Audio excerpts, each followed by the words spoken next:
આ છે red door club, જોઈ લો આખી ભરેલી, ક્યાંયથી લીકેજિંગ નથી. આજ આપણે એક એક્સપેરિમેન્ટ કરવાના છે. આપણે આવી ગયા છીએ એઆર મોલે. આપણે રેડ ડોર ક્લબ માંથી કોફી ટેક અવે લઈ લીધી છે. હવે આપણે થોડી ખાબડ ખચડા વાળી જગ્યાએ જાવ અને એક આપણે નોર્મલ કપમાં કોફી લીધી છે અને એક રેડ ડોર ક્લબ ની કોફી લીધી છે. હવે આપણે બેને હરખાવશું. હવે આપણે નીકળી ગયા છે. હવે આપણે દુખિયાના દરબાર વાળા રોડ સુધી જવું. જોઈ લો આ બીજી કોફી છે, કેટલી ભરેલી છે. આપણે ત્યાં પોગવી ત્યાં લગન જોવી કેટલો ભરેલો રહી છે. અને એક આપણે રેડ ડોર ક્લબ નો કપ છે, આ કેટલો ભરેલો છે તમે જોઈ લો. હવે આગળ બતાવું મારા ભાઈ કે કેટલો બંને ભરેલા રહી છે. ભાઈ થોડુંક લીકેજિંગ તો શરૂ થઈ ગયું છે, પણ હવે જોવાનું એ છે કે રેડ ડોર ક્લબ ની કોફી લીક થાય છે, બીજા કપમાં કોફી ભરી છે એ લીક થાય છે. હમણાં આપણે આખો ખુલાસો કરીએ. તારો જોતા રહ્યો, મોજું સિવાય કાંઈ નહીં ભાઈ. સીટ બેલ્ટ પહેરવો બહુ જરૂરી. જોઈ લો મેં પહેરેલો છો. જે લીકેજિંગ વધતું જાય છે, પણ હવે કોનું લીકેજિંગ થાય છે મારા ભાઈ ઈ જો હાટું છેલ્લે સુધી જોવો જ પડશે વિડીયો. જોઈ લો મારા ભાઈ, રોદા ચાલુ થઈ ગયા છે.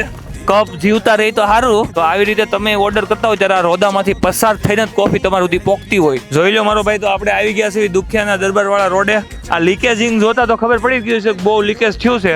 હવે આપણે ખોલવી કયા કપમાં કેટલી કોફી છે. આ છે રેડ ડોર ક્લબ, જોઈ લો આખી ભરેલી, ક્યાંયથી લીકેજિંગ નથી. હવે આપણે કપમાં ભરી હતી કોફી, જોઈ લો આ કેટલો ઓછો થઈ ગયો છે કપ. એકની હાલત એ બતાવી દેવી તો ડિફરન્ટ જોઈ શકો છો કે કેટલો તમારી કોફી ઢોળાઈ જતી હોય છે. અને હું હવે પીવું રેડ ડોર ની કોફી. જોઈ લો ખોલવાની અલગ મજા આવશે મારા ભાઈ. જોઈ લો ખુલ્લેનો અવાજ.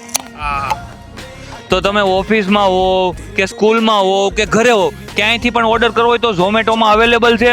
અને રેડ ડોર ક્લબનો સીધો નીચે નંબર આપેલો છે. પછી કહેતા નહીં બલરભાઈ રેડ ડોર ની કોફી પીતા રહી ગયા. જય બાબાગી.